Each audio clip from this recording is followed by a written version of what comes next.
Assalamualaikum warahmatullahi wabarakatuh dan salam sejahtera. Video pendahuluan sebentar tadi adalah pengenalan kepada barisan pembentang pada hari ini. Baiklah, ini adalah soalan yang akan dijawab oleh kami sepanjang pembentangan pada hari ini. Soalan ini kami ambil daripada soalan peperiksaan semester pertama September 2001. Untuk pengetahuan semua, terdapat sedikit perubahan pada soalan A, iaitu pada asalnya kami perlu menjawab soalan A dengan menggunakan konsep segitiga, tetapi kami diminta oleh doktor untuk mengubah soalan A, iaitu dengan menukar konsep segitiga kepada alat-alat berfikir.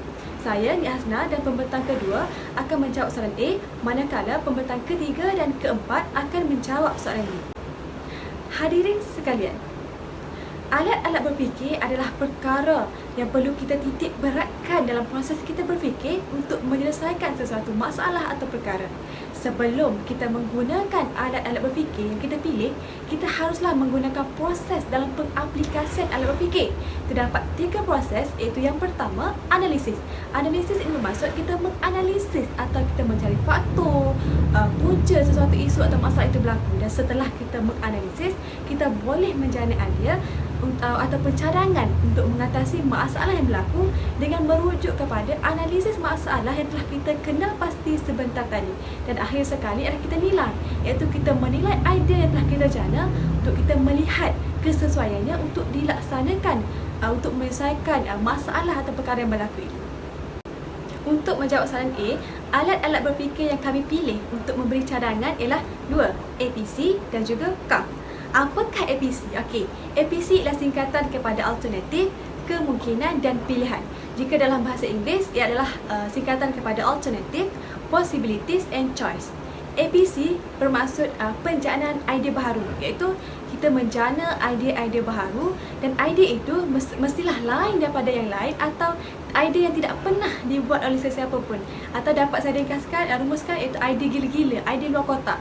Kegunaan APC atau fungsi APC ini sangat bagus kerana ia dapat menggalakkan kepada pemikiran yang kreatif, menerbitkan idea, kaedah penyelesaian atau kaedah baharu untuk melakukan sesuatu, dan serta APC ini membantu seseorang untuk membuat alternatif, kemungkinan dan pilihan yang ada dalam membuat keputusan untuk menyelesaikan sesuatu masalah ataupun perkara yang timbul.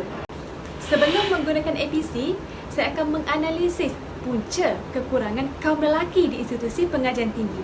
Yang pertama, ia berkemungkinan disebabkan wujudnya persaingan sangat-sangat sengit dengan kaum wanita yang dilihat sangat cemerlang dalam akademik. Yang kedua, pencapaian akademik ataupun CGPA yang rendah berbanding dengan kaum wanita, yang mana kaum lelaki selalunya sering mendapat di pointer 3.0 ke bawah. Yang seterusnya, gagal dalam proses temuduga kemasukan ke institusi pengajian tinggi, kekurangan kursus hand-on, iaitu amali serta masalah keuangan, terutamanya golongan B40, menyebabkan mereka ini memilih untuk bekerja berbanding menyambung pengajian di IPT kerana ia mungkin melibatkan kos yang sangat banyak. Dengan menggunakan alat berfikir APC, cadangan saya untuk meningkatkan bilangan kaum lelaki di institusi pengajian tinggi ialah dengan menubuhkan sebuah universiti khusus untuk kaum lelaki sahaja. Justifikasinya adalah tiada percampuran jantina, iaitu dengan kaum wanita. Lelaki bebas untuk bertingkah laku di universiti tersebut tanpa perlu menghiraukan pandangan atau pendapat wanita terhadap perlakuan mereka. Lelaki tidak perlu mengalah dengan kaum wanita, terutamanya dalam pembentangan, sesi menjawab soalan atau urusan-urusan di dalam kuliah yang kebiasaannya lelaki akan menjadi men's first. Perubahan ini juga menyebabkan lelaki lebih berkeyakinan dan tidak malu dalam pembelajaran, terutama jika mereka mendapat pointer rendah, kerana tidak akan dibanding bezakan dengan kaum wanita yang lebih cemerlang dalam akademik. Dengan cadangan ini, kaum lelaki akan bersemangat untuk menyambung pengajian di universiti dan akhirnya bilangan pelajar lelaki di universiti dapat ditingkatkan. Cadangan kedua dengan menggunakan APC ialah memberikan soalan yang mudah kepada kaum lelaki semasa proses temuduga kemasukan ke institusi pengajian tinggi. Mengapa saya memberikan cadangan ini dengan menggunakan APC ialah kerana kaum lelaki mungkin takut untuk hadir ke temuduga ataupun sebelum hadir temuduga kerana mereka di fikiran mereka terlalu memikirkan soalan-soalan yang akan ditanya itu mungkin soalan yang sangat susah seperti yang digembar-gemburkan kerana selalunya soalan yang diberikan kepada kaum lelaki lebih susah berbanding kaum wanita. Dan dengan cadangan ini, apabila soalan yang diberikan adalah mudah ataupun tidak sukar, maka ramailah pelajar lelaki, bilangan pelajar lelaki yang akan lulus dan akhirnya bilangan pelajar lelaki di aktiviti juga akan meningkat setanding dengan pelajar perempuan atau lebih banyak daripada pelajar perempuan. Hal ini demikian kerana kebanyakan kaum lelaki ini kurang di IPT kerana mereka gagal dalam proses temuduga disebabkan oleh kegagalan untuk menjawab soalan-soalan yang diutarakan atau disaikologisikan oleh penemuduga. Baiklah, cadangan-cadangan seterusnya akan diberikan oleh pembentang kedua. Yang ini saya persilakan pembentang kedua.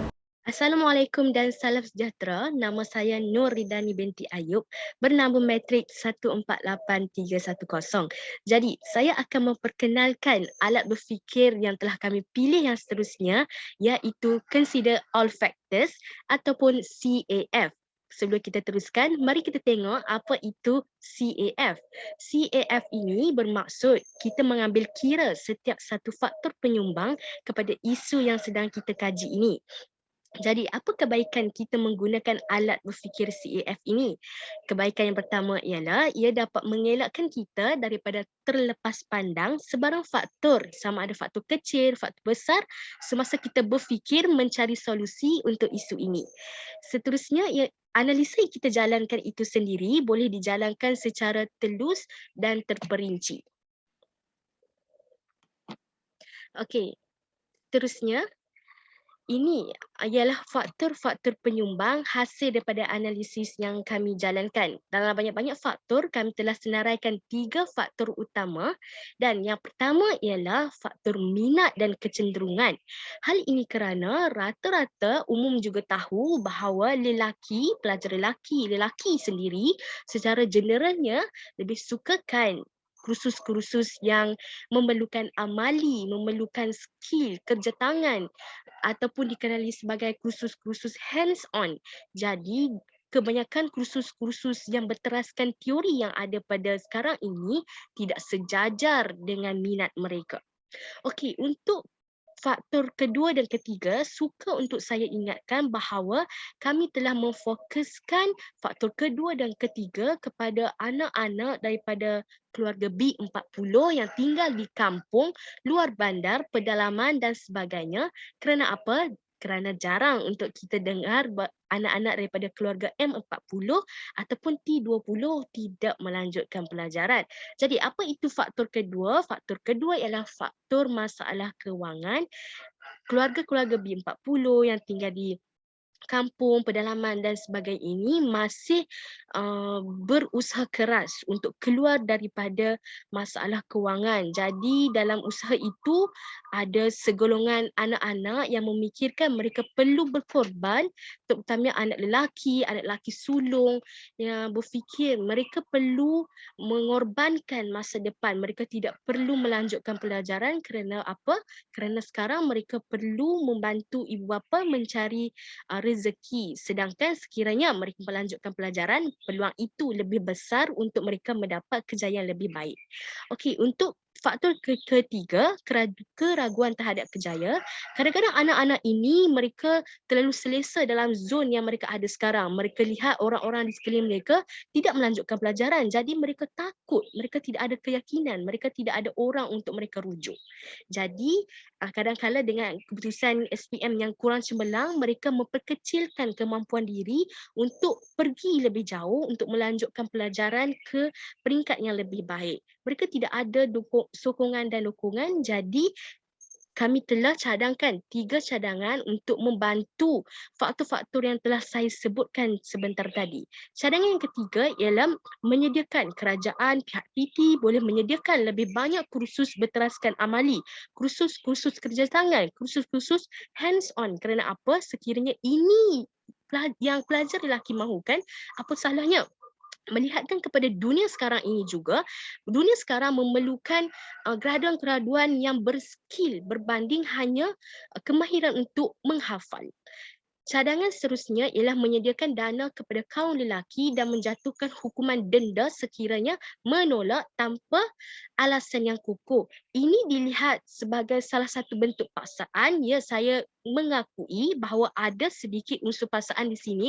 Kerana apa? Kerana kadang-kadang mereka ini terlalu selesa berada dalam zon tersebut, menjadikan mereka tidak mempedulikan akan peluang yang ada, peluang yang lebih baik yang ada di hadapan mereka, kerana mereka tidak ada sebarang rujukan, mereka tidak ada orang yang mendorong mereka. Jadi paksaan ini ialah satu bentuk paksaan yang mampu memberikan kemanisan kepada mereka pada akhirnya nanti. Jadi cara yang ketiga ialah menyediakan lebih banyak kursus amali supaya menarik minat mereka. Cara yang keempat, menyediakan dana yang juga datang dengan denda supaya mereka cuba dahulu untuk melanjutkan pelajaran, baru mereka tahu betapa indahnya melanjutkan pelajaran itu. Dan cadangan kami yang terakhir ialah menawarkan 100% jaminan kerja melalui penempatan di dalam dan luar negara yang diperakui dalam perjanjian pengajian. Sekiranya kerajaan melakukan ini, kerana kita tahu terdapat terlalu banyak jabatan-jabatan yang bernaung di bawah kerajaan, dan kerajaan juga boleh melakukan usaha sama dengan majikan-majikan swasta untuk menyerap masuk graduan-graduan yang telah tamat pengajian untuk mendapat penempatan kerja. Anak-anak ini sekiranya mereka melihat senior-senior mereka berjaya untuk mendapat kerja sejurus menyelamatkan pelajaran, jadi mereka tidak akan teragak-agak untuk meragukan kerjaya-kerjaya yang ada di hadapan mereka sekiranya mereka melanjutkan pelajaran. Ini selaku pendorong semangat mereka untuk melanjutkan pelajaran. Kerana apa? Kerana peluang pekerjaan itu sudah terjamin. Jadi saya kira itu sahaja untuk bahagian saya. Saya teruskan dengan menyerahkan pembentangan ini kepada sahabat saya seterusnya. Terima kasih. Terima kasih kepada pembentang. Assalamualaikum dan salam sejahtera. Nama saya Siti Nazira binti Sakiam bernombor metrik 152113. Saya akan menyambung pembentangan berkaitan soalan B, iaitu menggunakan dua alat berfikir yang sesuai, bincangkan keberkesanan daripada cadangan yang telah diberi.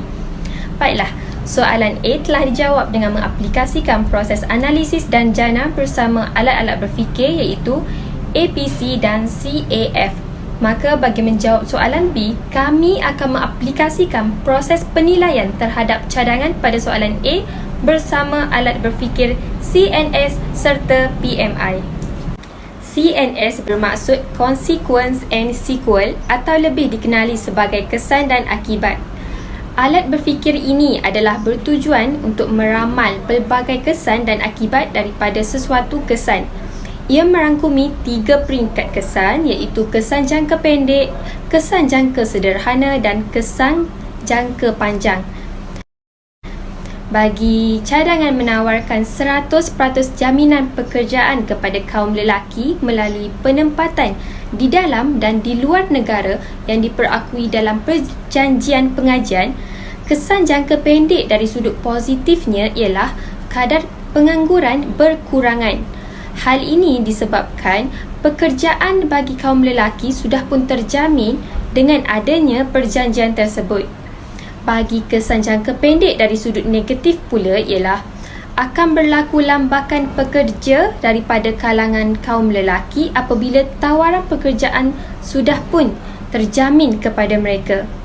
Seterusnya, kesan jangka sederhana dari sudut positif pula ialah dapat melahirkan lebih ramai lagi kaum lelaki yang berkemahiran tinggi apabila mereka ni diberi penempatan di dalam dan di luar negara.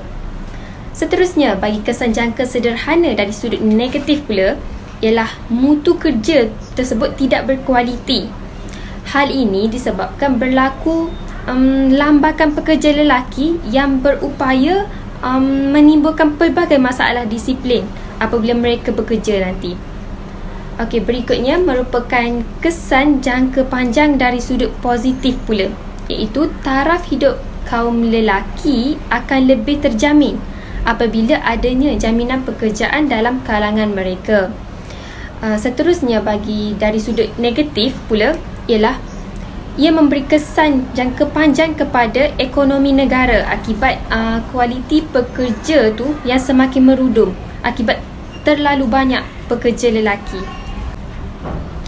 Cadangan yang kedua ialah menawarkan kursus yang secara spesifiknya lebih kepada amali dan praktikal, iaitu hands-on. Hal ini disebabkan kaum lelaki lebih gemar kursus yang bersifat amali berbanding kursus berteori. Bagi keberkesanan cadangan ini, alat berfikir CNS telah diambil bagi meramalkan kesan yang akan berlaku.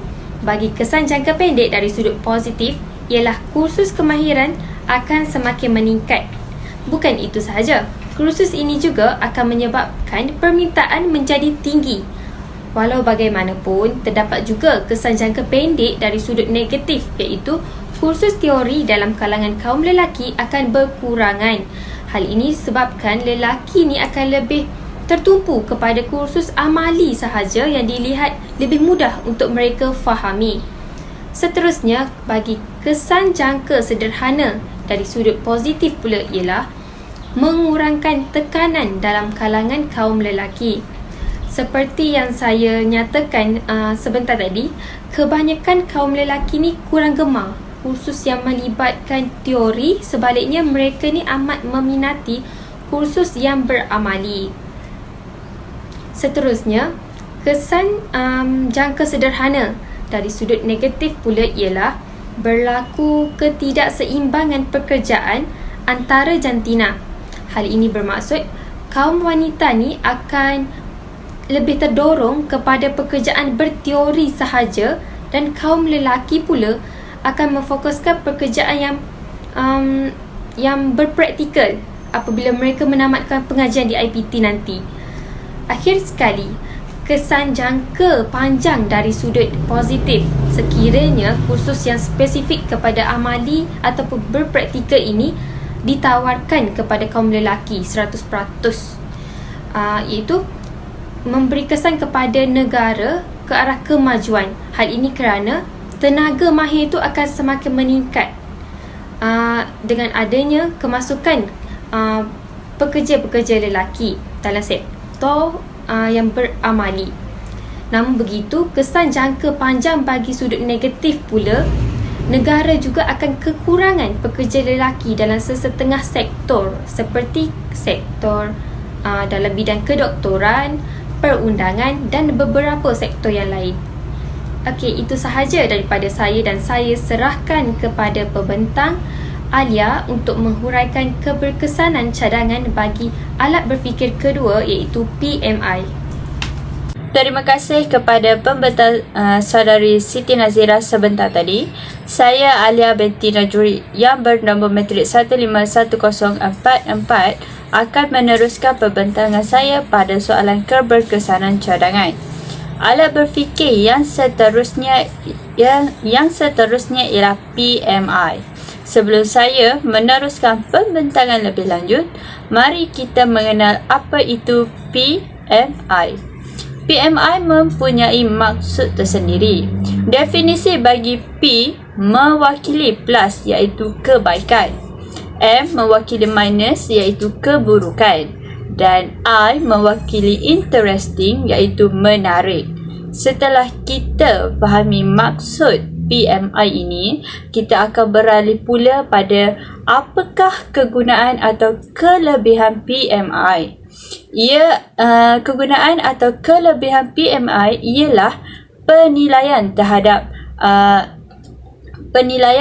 idea yang telah diutarakan dengan menilai 3 sudut pandangan, iaitu PMI.